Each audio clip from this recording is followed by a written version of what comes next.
Okay, YouTube. So JD Delay has posted a video, and we're gonna watch this one too. I'm just on a roll today, not because I'm manic or anything, but just because I've actually been up all day, and for some reason, all the right videos have been landing in my feed from JD Delay for me to have content. So, fuck it, we'll watch this one too, and then we'll critique. A family member pass away while they were in prison as a playground extraction specialist, aka a chomo. But look, from my personal experience in DOC in the state of Oregon, they don't get a lot of things right when it comes to regulating on these chomos. They protect them in a lot of. You're right. The gangs protect them. Other people have said in other people's fucking comments, like that, which is the straight up truth, that if a good dude takes off on a sex offender, they get a hit put on them by the gangs, which is straight up true.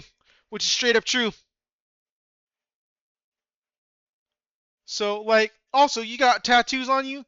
When'd you get these tattoos, homeboy? Cause they ain't any of your fucking mugshots. Any of those fucking black and white ones.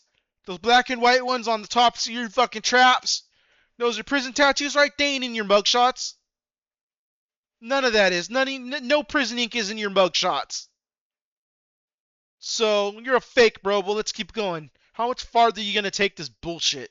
Different ways. But one thing that they do get right is they do not let them at prisons that don't have fences or gates. And they're never going to give them outside work clearance. Because look, man, if they do put them in a position where they're out in the community while they're incarcerated and they do something to a kid, the state and the Department of Corrections is going to be liable for that. And it's not that they care that much about the kids that are going to get their lives completely disrupted and ruined. It's that they don't want it to land on them financially. And as far as the other inmates go, there is absolutely no sympathy for a chomo if one of their family members die. We just chalk it up to good for them. They don't have to live with the disappointment of being related to a piece of shit like you anymore. What if?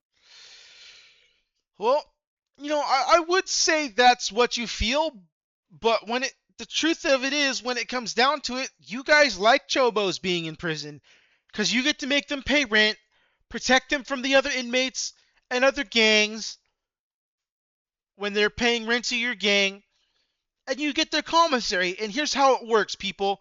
So what happens is they get a job. You make the chomo or the rapo get a job.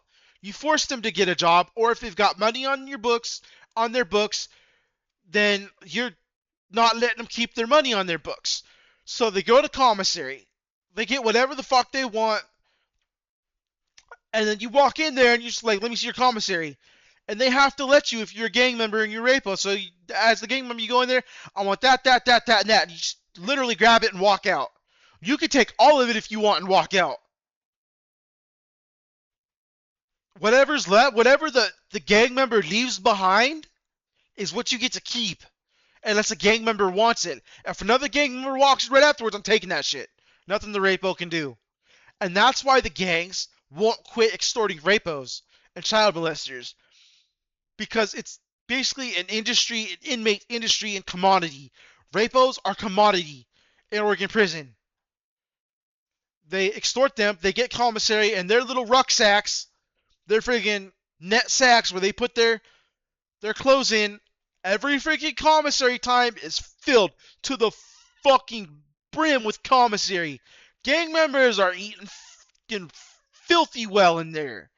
All because they're taking blood commissary off of fucking rapos instead of booking them and taking them off yard. It's just the way it is. It's how Oregon, unless a bunch more California inmates come into Oregon, and like some essays and some like white boys come in and they're like, okay, you are Californians, you want to stay fucking solid and rep that fucking car you're in? Take off on all these guys and fucking declick from the fucking Oregonian gang. De-ally from the Oregonian gang, fucking start taking off on fucking rapos. Take them off yard. I don't care if it starts riots. Do what you have to. And if there's enough California inmates to do that, realistically, the Oregonians ain't going to be able to do nothing at that point. It's just a matter of a numbers game. When is enough Californians going to end up on an Oregonian yard that give a fuck to take off on whoever needs to, and there's enough of them to where if Californians are on site at Oregon prison, they can't take off on all of them without attriting enough numbers of Oregon gang members for the Oregonian gang members to finally call a peace treaty and be like, the fuck do you want? What do we have to do? And then the Californians get a round table of whoever is the highest ranking of their members to come forward that are in good standing in California to go, all rapos get taken off on until they get their own yard. Because apparently Oregon passed a law after a lawsuit happened where rapos said they were feeling geographically blocked, and now they're able to walk every prison. Well, if that was the case, then the Oregonian inmates should have forced the state to put them in their own prison by stabbing them every time, no matter where they went. Until it became so dangerous to be a sex offender in Oregon prison that they just put them all in a prison and said, we can't house you anywhere else, you will die. That's what happens in California. They can't walk mainline because they will die. What's it going to take to clean Oregon's sex offender problem up? One, it's going to stop the sex offender registration laws from being so fucking lax. But two, it's a twofold thing. The inmates inside Oregon prison have to deal with these sex offenders the way they're supposed to, so they're too afraid to go in and out of prison.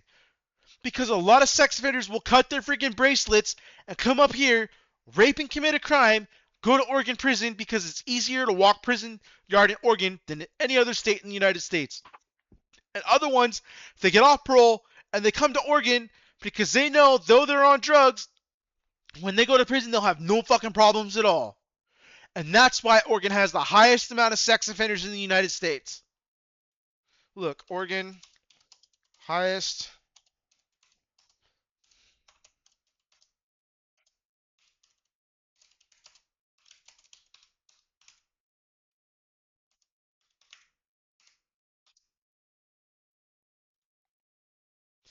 Among U.S. states, Oregon consistently ranks first in nationwide in registered sex offenders per capita, with roughly 680 to 750 offenders per 100,000 residents, more than double the national average.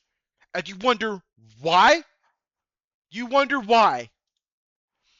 Because fuckers like him, when they go to prison, don't do what they're supposed to. He's a Californian. He should have never joined an Oregonian gang. He should have never settled up with an Oregonian. He should have found a Californian of whatever his race and settled up with him, and not programmed with the Oregonians. Then he might have a sliver of a chance of walking a California yard if he ever goes to California and catches charges. He never will. Point blank, he will never walk a California yard. But like actual gang members in Oregon, this is what you get. You make them pay rent, you don't let a hair handed on their head, and it causes this problem. Oregon having the most sex offenders in the United States, more than double the national average.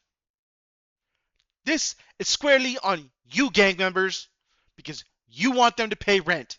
Because you think it's right for them to pay rent. And I've had people that I know that are like, so they'll just stand up on a PC yard, California, not have anything happen. No, them lifers don't like the sex offenders any more than the mainline dudes do, so they take off on them too.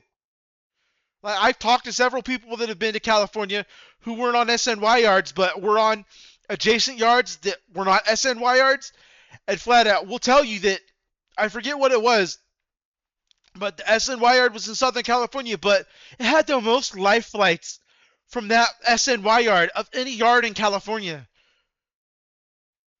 Some of those SNY yards may not seem as dangerous as a mainline yard, but way are, because them child molesters are shit of getting purposely put in cells with lifers who are going to kill them. It ain't like that in Oregon. Like, once in a while, you might get a lifer that they try and put a child molester in his cell, and the lifer kills him because he's not gonna live with that motherfucker. But realistically, nothing's gonna happen to them. Have a nice day, YouTube.